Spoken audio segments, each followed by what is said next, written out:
It's 3 a.m., and the glow from my phone screen feels like the only light left in my life. The quiet of the house surrounds me, a stark contrast to the chaos brewing in my heart.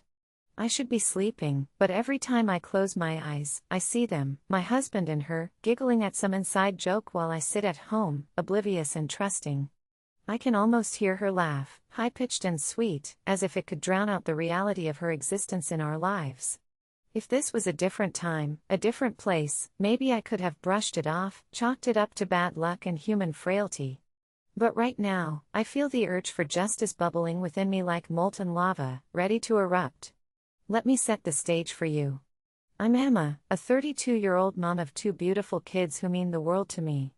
I've poured my heart and soul into our family for over a decade. I've been the supportive wife, the caretaker, and the partner who believed in the promise of forever. We built a life together, a home with laughter echoing off the walls, a backyard where our children play, and dreams we painted together beneath the stars. But all of that crumbled when I stumbled upon the text messages that shattered my world like broken glass. He, Ryan, my husband, the man I trusted with my everything, had been carrying on an affair with someone I've never met, but whose name feels like acid on my tongue, Lisa. The moment I saw her name flash on his screen, my heart plummeted. I thought I was ready for anything, but the cold reality was like a punch to the gut. I spent hours going back through our history, replaying memories in my mind, piecing together when things had started to unravel. It's terrifying how easily you can be deceived by someone you love. Now, I'm on the brink of unleashing my fury on the very person who thought it was okay to step into my life, to cross boundaries that should have remained sacred. Should I go public? Should I bring the world into my pain? The desire to expose Lisa burns in my chest like wildfire. I want her to feel the weight of my heartbreak, the destruction she's caused, and the betrayal I never saw coming. As I sit here, the clock ticking away the silent hours, I'm torn between rage and despair. I see the two faces who turned my life upside down, Ryan's guilt-ridden, confused expression and Lisa's brazen arrogance shining through her social media posts. It's time for the world to know the truth. But first, I need to gather my thoughts and summon the courage to pull the trigger. Should I go through with it? Should I press send on that post that could expose the truth? I can feel my heart racing as I prepare to share my story, to lay bare the reality of my life for all to see. I'm ready to reclaim my narrative, to stand tall in the face of their betrayal. The world won't turn a blind eye to my pain. Not anymore. The betrayal cut deeper than any knife. Each night, I lay in bed next to Ryan, pretending to be asleep while he scrolled through his phone, blissfully unaware of the storm brewing in my heart. I had no idea that every time I kissed him goodnight, he was hunting a thrill in someone else's embrace. I remember the moment I confronted him, how the air felt thick and heavy, almost suffocating. The look on his face when I presented the evidence was a mix of shock and guilt, as if I had thrown a bucket of ice water over his head. It was then I realized he was just as much a stranger to me as Lisa was. "Emma, I can explain," he stammered, his voice trembling as if it were about to shatter. I wanted to scream, to throw a lamp at his head, to make him feel the anguish that was radiating off me in waves. Instead, I felt hollow, like a shell of the woman I used to be. My dreams of a perfect family shattered into a million pieces, and with them, any semblance of trust I had in him. Why her? Why Lisa? I wanted to ask him. Was it her laugh that drew him in, or her carefree spirit that made him forget about the weight of our shared years? Was she the embodiment of everything I felt I wasn't anymore? I was just a tired mom trying to balance grocery lists, school drop-offs, and work deadlines while he was out there seeking validation in someone who had no claim on our life. The days turned into a blur of tears and anger. My best friend, Chloe, tried to comfort me, but every kind word felt like rubbing salt into an open wound. "You deserve better, Em," she said, her eyes filled with sympathy. But I felt like a fool for believing in our love story. I could almost hear Lisa's voice in my head, taunting me with her casual confidence. While I was pouring every ounce of myself into raising our kids and keeping the home alive, she was laughing with my husband, enjoying the thrill of something forbidden. I cyber-stalked her, and it made everything worse. Lisa thrived in her glossy, curated world of Instagram posts showcasing brunches, vacations, and cute selfies with Ryan, each one a dagger to my heart. I found a photo of them together, arms intertwined, and it was as if the breath was knocked out of me. The caption, "Life is too short to waste time on anything less than amazing," sparkles emoji, 2 hearts emoji, felt like a cruel joke. Had they ever considered the life we built together? Did she care that her amazing was my nightmare? Every morning, I'd wake up and check his phone, hoping to find something, anything, that could give me answers. I found more messages, more proof of their secretive rendezvous. I was a detective in my own life, piecing together the puzzle of their deceit while I stood on the sidelines, feeling like a spectator in my own marriage. I often thought of my children, their innocent laughter echoing through the halls, oblivious to the turmoil swirling in their mom's heart. I wanted to shield them from the reality of their father's betrayal, but at the same time, my mouth watered at the thought of making Lisa's life as complicated as mine had become. I imagined her embarrassment, the guilt that would seep into her perfect life. I wanted to see her squirm, to know she was not untouchable, that her actions had consequences. It was all-consuming, this need for revenge, an insatiable hunger that gnawed at my soul like a relentless predator. Each day that passed felt heavier than the last, as if I were carrying the weight of a world that no longer cared for my existence. The emotional roller coaster I found myself on was dizzying. One moment, I was a mother trying to keep things together for my children, and the next, I was a woman bent on delivering a reckoning. I started to lose myself in the process. My days were filled with a haze of anger and confusion. I could barely focus at work. My colleagues greeted me with their usual cheery banter, but I was miles away, trapped in a mental prison of betrayal. A small part of me wanted to break down and share my pain, but the other part, the part filled with rage, clenched my jaw and pushed it all down, determined to keep my secret, my plan, and my emotions locked away. As the days turned into weeks, I began to obsess over Lisa. I'd wake up in the early hours of the morning and scroll through her social media profiles, each photo feeling like another punch to the gut. I watched her life unfold like a movie, each post a reminder of what I'd lost. She was a social media influencer, a master of capturing life's best moments. But I saw through it all. I saw the fakeness behind the smiles, the facade of happiness that was built on the foundation of my shattered marriage. The more I saw, the more I ached for revenge. I envisioned her face when the truth came crashing down around her, when her friends and followers found out that she was the homewrecker. I wanted to strip the glamour away, to expose the ugly truth hidden behind her perfectly curated life. In my mind, I started to draft the post that would reveal her secrets, my fingers itching to type the words that would rip her world apart. But life has a way of throwing curveballs. Just when I thought I couldn't feel worse, it did. One evening, I overheard Ryan on a phone call while I was washing the dishes. The sound of water splashing around me drowned out his words. But every now and then, I heard Lisa's name and my heart stopped. For a few fleeting seconds, I was paralyzed, my hands gripping the sink tightly, knuckles white. "Yeah, I miss you too," he said, his voice smooth and casual, as if he were discussing the weather. "We can figure out the details later. Just give me a little time, all right?" I felt the rage boil in my veins, hot and consuming. It was one thing to have a fleeting affair, but to hear him talking to her like that, like she was the one who mattered most, it sent me spiraling. I stopped washing the dishes and leaned against the counter, my heart racing as I fought the urge to confront him right then and there. The facade was crumbling, I could feel it. The anguish twisted in my stomach like a knife, deepening with each syllable. The next night, I stumbled across a text that would mark the tipping point. "Can't wait to be with you again this weekend. Just us." I felt like I had been shot. The urgency of their plans felt like a declaration of war against the life we built together. I was no longer just a wronged wife, I was a warrior preparing for battle. I turned to Chloe, desperate to share my pain. "I can't do this anymore," I confessed, my voice cracking as I held back tears. "I can't keep pretending everything is fine when I'm falling apart." Chloe looked at me, her eyes wide with understanding as the gravity of my heartache sank in. "Emma, you deserve to be happy. You have every right to stand up for yourself. You can't just let them get away with this." Her words were like a lifeline thrown into the turbulent sea of my emotions, pulling me back from the brink of despair. But what did that mean? What did standing up for myself look like when I had been so profoundly disrespected?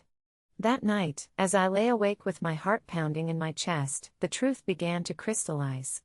I couldn't keep living in a state of paralysis, trapped in my own mind, replaying the endless loop of betrayal and hurt.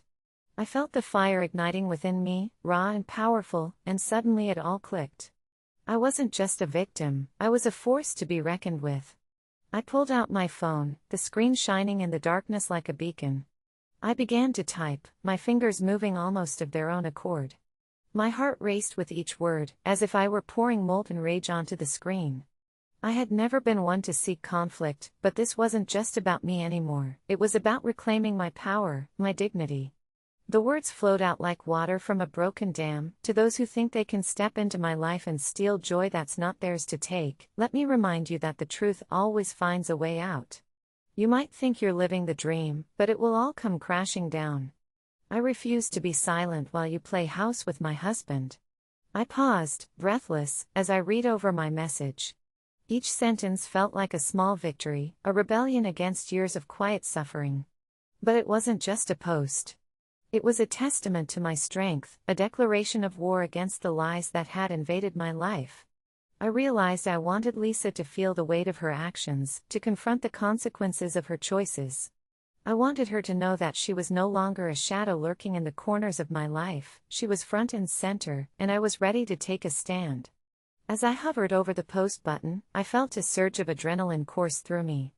The fear was still there, a nagging doubt that whispered about the fallout, the damage this could unleash. But the voice of anger was louder, the urge for justice more persuasive. This wasn't just about revenge, it was about reclaiming my narrative, about letting the world know that I wouldn't be a victim any longer. In that moment, I made the decision that would change everything.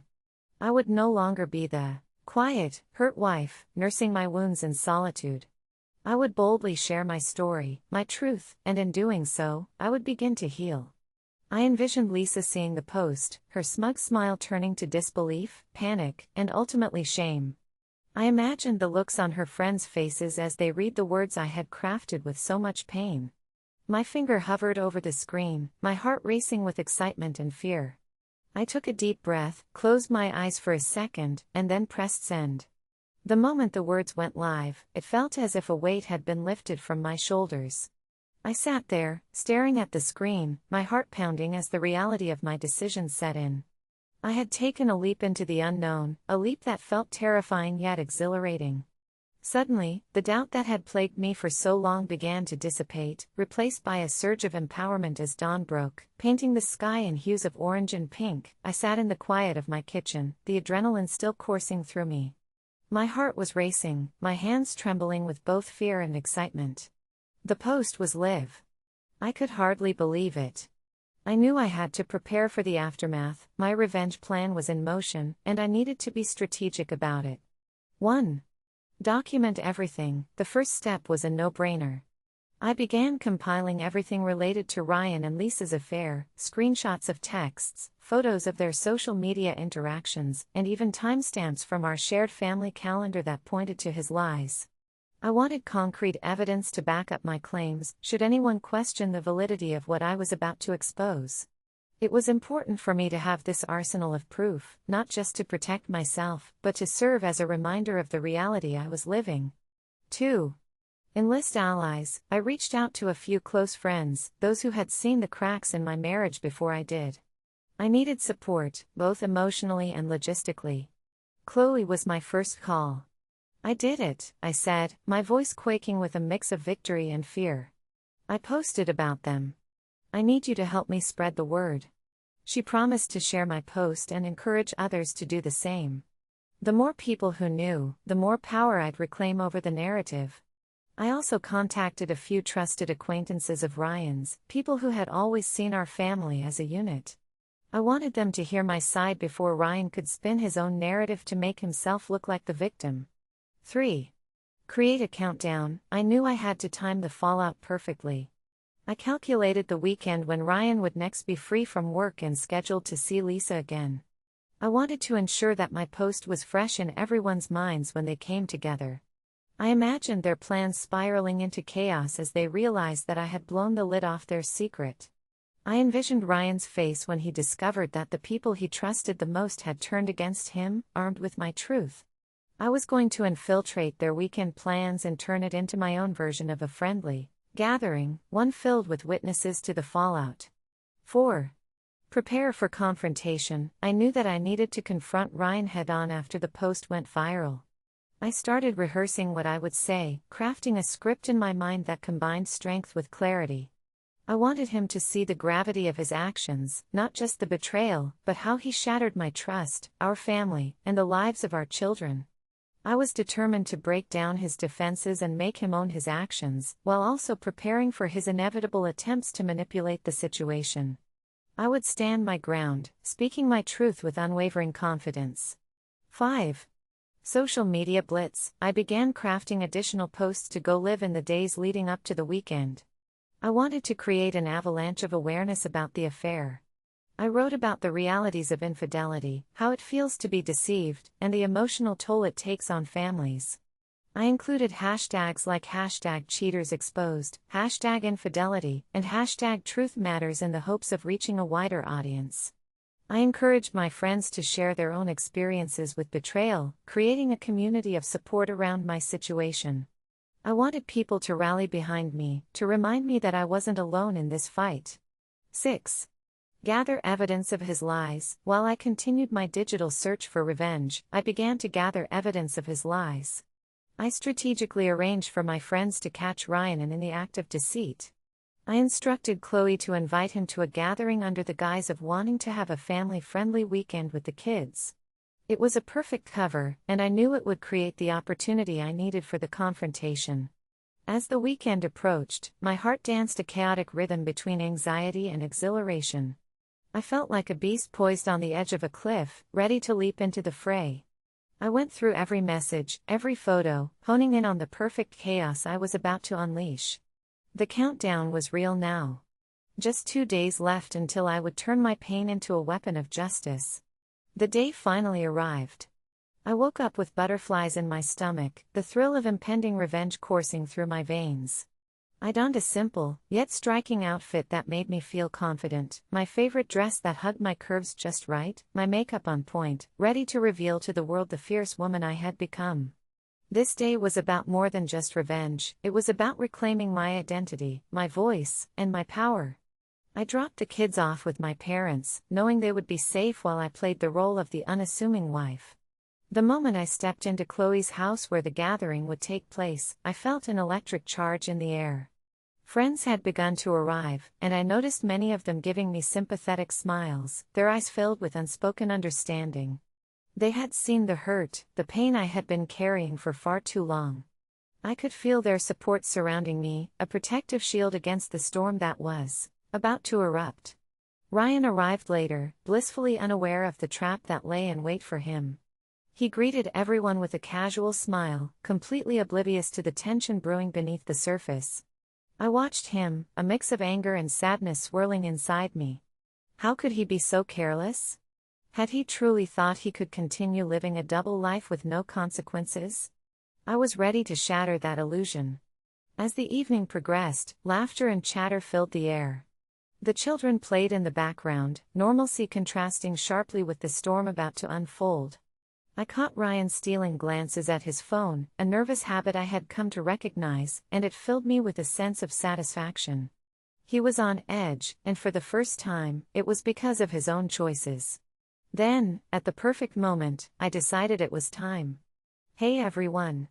I called out, my voice steady as I stood, commanding attention. The room quieted. Eyes shifted to me, curiosity piqued. "I know this is a lovely gathering, but I have something important I'd like to share." Chloe exchanged a glance with me, a silent reassurance.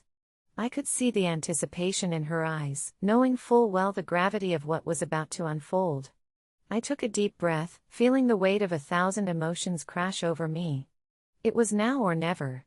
"Ryan," I said, my gaze fixed on him, unwavering. "We need to talk. And I think everyone deserves to hear this."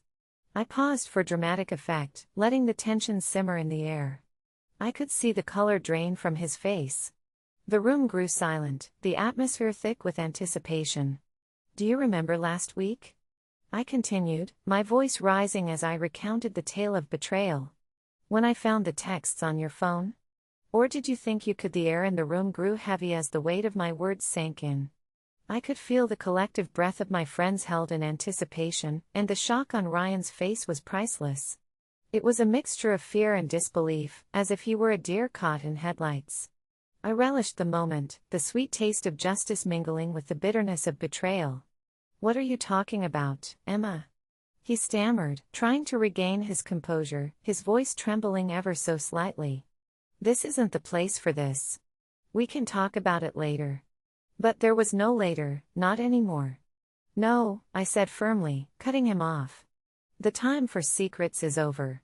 Lisa, the woman you so brazenly decided to betray our family with, she's not just some fling. We all deserve to know the truth about who you really are." I could feel the room shift, the tension morphing into a palpable energy. Gasps echoed from the gathered friends, some exchanging horrified glances as the truth unraveled like a poorly stitched seam. "This is just a misunderstanding," Ryan protested weakly, but I could see him faltering, the facade crumbling. "You think this is a misunderstanding?" I retorted, my voice rising in volume, filled with a fierce determination that surprised even me. "I have screenshots, messages, and proof of everything. You've been lying to me, to our friends, to our children. You've destroyed everything we built together, and for what? A thrill? A moment of distraction?" The faces around us varied in expressions, some looked sympathetic, while others held anger towards Ryan. I found solace in knowing that I wasn't alone in this fight. My friends were rallying behind me, and I could almost hear their unspoken support. Ryan's expression shifted from confidence to sheer panic as he realized that the crowd was no longer on his side. "Emma. Please," he pleaded, his voice dropping to a whisper. "Let's talk about this privately." But I was done talking privately. I wanted the world to see him for who he truly was. I turned and addressed the room, letting the words pour out of me with a cathartic release. "For those of you who don't know, Ryan has been having an affair. He's been lying to me while pretending to be the devoted husband." I pointed at him with conviction, letting my anger fuel my voice. "And this is not just my battle. It's a shared experience for anyone who's ever been deceived." I could see Lisa's name hanging in the air, a specter that haunted this moment, and it felt liberating to finally say it openly. "It's not just the act of cheating that hurts, it's the breach of trust, the loss of what you thought was real. I won't remain silent about it any longer." As I spoke, I watched the reactions from my friends. Some were nodding in agreement, others were whispering in disbelief. I saw Chloe's eyes shine with pride. She knew the weight of my struggle and had stood by me through the darkest moments. The support I felt from them was like a warm embrace, igniting a fire in my heart. Finally, I turned back to Ryan, whose expression had shifted from denial to despair. "I hope you know that this is just the beginning. I'll be sharing this story with everyone, and I won't let you manipulate the narrative." At that moment, as I held Ryan's gaze, I felt liberated. It was as if I had uncovered a new part of myself, a